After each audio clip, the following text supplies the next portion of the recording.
Selamat bertemu dalam kasih Tuhan Yesus Kristus. Mari sama-sama tundukkan kepala, kita pejamkan mata sejenak. Bapa yang bersemai di kerajaan surga, Tuhan Yesus Kristus, pada pagi yang cerah, patut kami berterima kasih kepada Engkau. Engkau pelihara kami, keluarga kami, dan kami boleh bangun dengan tubuh yang sehat. Sebelum kami mengadakan aktivitas lain, kami utamakan Engkau, mengadakan mesbah keluarga, naikkan pujian penyembahan, naikkan doa syafaat kepada Tuhan. Dan kami rindu untuk mendengarkan renungan firman, pakai hamba-Mu sebagai alat Tuhan. Biar setiap perkataan menjadi berkat buat kami. Roh Kudus, urapi hamba-Mu, Roh Kudus urapi kami yang mendengarkannya. Kami mohon kasih-Mu melimpah dari kami. Haleluya. Amin. Shalom. Selamat pagi. Sama bertemu dalam kasih Tuhan Yesus Kristus. Hari ini kita akan membaca Yehezkiel. Yehezkiel pasal pertama, ayat pertama sampai ayat 28. Yehezkiel pasal pertama, ayat pertama sampai 28. Nabi melihat kemuliaan Tuhan. Pada tahun ke-30 dalam bulan yang keempat, pada tanggal 5 bulan itu, ketika aku bersama-sama dengan para pebuangan berada di tepi sungai Kebar, terbuka langit dan aku melihat penglihatan tentang Allah. Pada tanggal 5 bulan itu, yakni tahun kelima sesudah Raja Yehoyakim dibuang, datanglah firman Tuhan pada Imam Yehezkiel, anak Buzi di negeri orang Kasdi di sungai Kebar, dan di sana kekuasaan Tuhan meliputi dia. Lalu aku melihat sungguh angin badai bertiup dari utara dan membawa segumpal awan yang besar dengan api yang berkilat-kilat dan awan sekeliling oleh sinar. Di dalam tengah-tengah api terkelihatan seperti suara mengkilat, dan di tengah-tengah itu juga ada menyerupai 4 makhluk hidup, dan begini kelihatannya mereka menyerupai manusia, tapi masing-masing mempunyai 4 muka, dan pada masing-masing ada pula 4 sayap. Kaki mereka adalah lurus dan tapak kaki mereka seperti kuku anak lembu. Kaki-kaki ini mengkilap seperti tembaga yang baru digosok. Pada keempat sisi mereka di bawah sayap tampak tangan manusia. Mengenai muka dan sayap mereka berempat adalah begini. Mereka saling menyentuh dengan sayapnya. Mereka tidak berbalik kalau berjalan. Masing-masing berjalan lurus ke depan. Ayat yang ke-27. Dari yang menyerupai pinggangnya sampai ke atas aku lihat seperti suasa mengkilat dan seperti api ditungi sekelilingnya, dan dari yang menyerupai pinggangnya sampai ke bawah aku lihat seperti api di sekeliling sinar, seperti busur pelangi yang terlihat pada musim hujan di awan-awan. Demikianlah kelihatan sinar yang mengelilinginya. Begitulah kelihatan gambar kemuliaan Tuhan. Tak kala aku melihatnya, aku sembah sujud, lalu kedengar suara dia yang berfirman. Oke, kita perhatikan firman Tuhan. Yehezkiel ini nabi dipanggil Tuhan, di mana Yehezkiel sebagai seorang pemuda, dia juga masuk ikut dalam pembuangan ke Babel. Dia sebagai saat itu, dia sebagai hamba Allah, sebagai nabi, dan dia dipakai oleh Tuhan. Dan saat itu dia berada dalam tawa, dalam pembuangan di Babel. Dan satu ketika dia melihat kemuliaan Tuhan, sebagaimana dikatakan pada ayat yang pertama. Pada tahun ke-30 dalam bulan yang keempat, pada tanggal 5 bulan itu, ketika aku bersama dengan para pembuangan berada di tepi sungai Kebar, terbuka langit dan aku lihat penglihatan tentang Allah. Penglihatan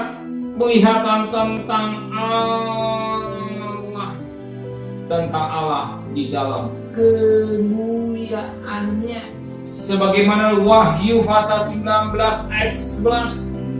Lalu aku melihat surga terbuka, sungguh pada ada seekor kuda putih, dan ia menunggangi bernama yang setia dan yang benar. Ia menghakimi dan berperang dengan dia adil, dan matanya bagaikan nyala api, dan di atas kepalanya terdapat banyak mahkota. Daripadanya ada tertulis suatu nama yang tidak diketahui seorang pun kecuali ia sendiri, dan ia memakai jubah yang telah dicelup dan darah, dan namanya adalah Firman Allah. Dan semua pasukan yang di surga mengikuti dia. Mereka menunggang kuda putih dan memakai lenan halus yang putih bersih, dan dari mulutnya keluarlah sebidang pedang tajamnya akan memupus segala bangsa, dan ia akan menumbalkan mereka dengan ganda besi, dan ia akan memeras anggur dalam kilangan anggur, yaitu kegeraman muka Allah yang Maha Kuasa. Dan pada jubahnya pahanya tertulis satu nama, Raja segala raja, Tuhan di atas segala Tuhan. Apa yang dilihat oleh Yehezkiel di dalam satu penglihatan, dia melihat kemuliaan Tuhan. Dia melihat kemuliaan Tuhan, dan kemuliaan Tuhan juga dilihat oleh Yohanes di Pulau Patmos. Kemuliaan Tuhan, dan juga dikatakan dalam Matius pasal yang ke-17, Matius pasal yang ke-17, Matius pasal ke-17, yang demikian juga kita melihat Matius pasal 17 ayat yang pertama dan ayat selanjutnya. Dikatakan pada ayat pertama, 6 hari kemudian Yesus membawa Petrus, Yakobus dan Yohanes saudaranya, dan bersama-sama dengan mereka ia naik ke sebuah gunung yang tinggi. Di situ mereka sendiri saja. Lalu Yesus berubah rupa di depan mata mereka. Wajah bercahaya seperti matahari, dan pakaiannya menjadi putih bersinar seperti terang. Petrus dan Yakobus dan Yohanes sama-sama melihat Yesus dalam kemuliaannya. Apa yang dilihat oleh Yohanes, apa yang dilihat oleh Yakobus, Petrus, dan juga lihat juga oleh Yehezkiel, dan juga lihat oleh Yohanes di dalam Pulau Patmos di dalam kemuliaannya. Dan apa yang terjadi ketika Yesus melihat Tuhan dalam kemuliaannya?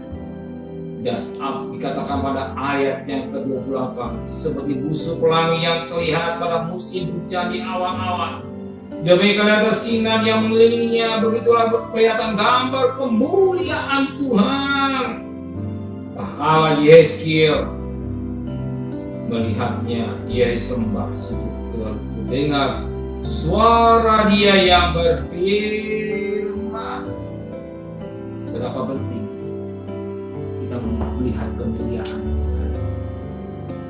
Saya dan saudara merindukan Tuhan hadir, Tuhan berkarya, Tuhan berbicara ketika bangsa Israel. Tuhan mau berbicara kepada bangsa Israel, Tuhan berbicara melalui di atas dua kurumbian dan seperti perjanjian atau tabut Allah. Dia berfirman, maka kemuliaan Allah ada. Kemuliaan Allah ada, kehadiran Allah. Kehadiran Allah penting dalam hidup kita. Baik dalam ibadah, kita membutuhkan kehadiran Allah. Kalau Allah hadir, semua akan jadi beres. Begitu juga kehadiran Allah atau penyertaan Allah berlaku dalam hidup kita. Maka firman Allah berkata, kuduslah kami sebab aku kudus. Sebab tanpa kekudusan tidak seorang akan melihat kemuliaan Allah.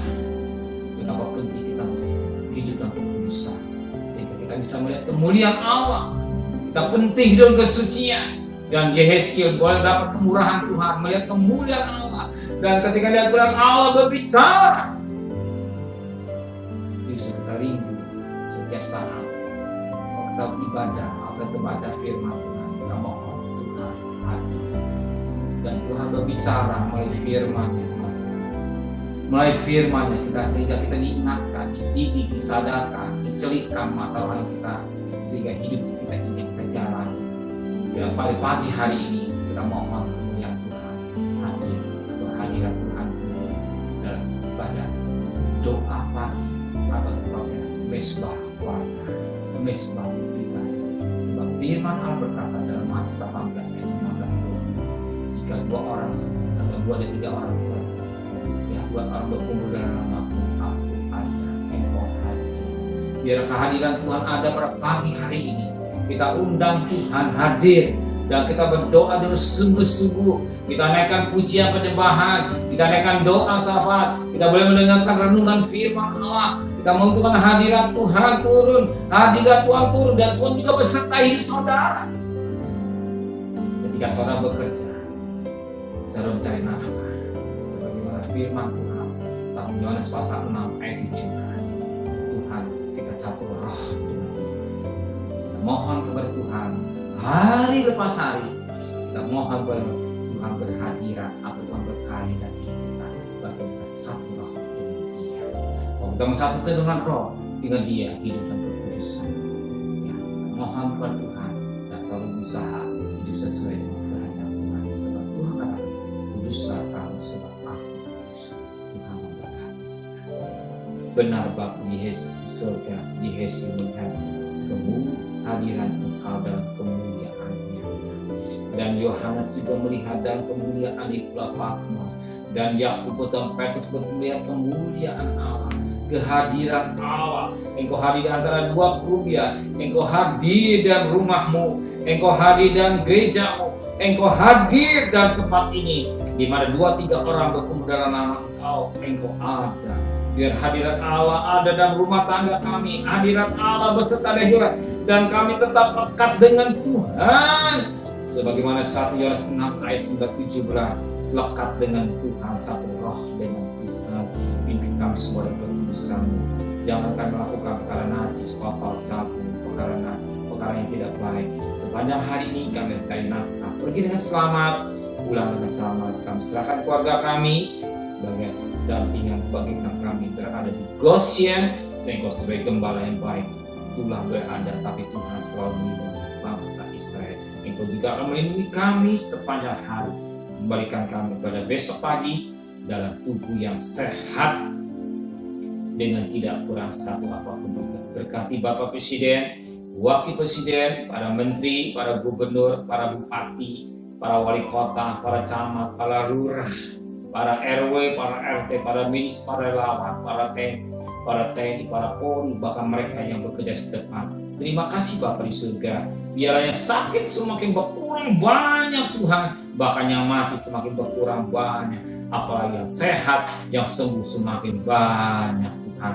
Bahkan melalui vaksin bisa berjalan dengan sempurna. Mereka mau dengar-dengaran semua demi kebaikan kami semua. Terima kasih Bapa di surga dan kekasih. Terimalah berkat nikmat dari Allah Bapa, cinta kasih sayang dari Tuhan Yesus Kristus, dan berkat Roh Kudus netes darah hari ini sampai Maranatha.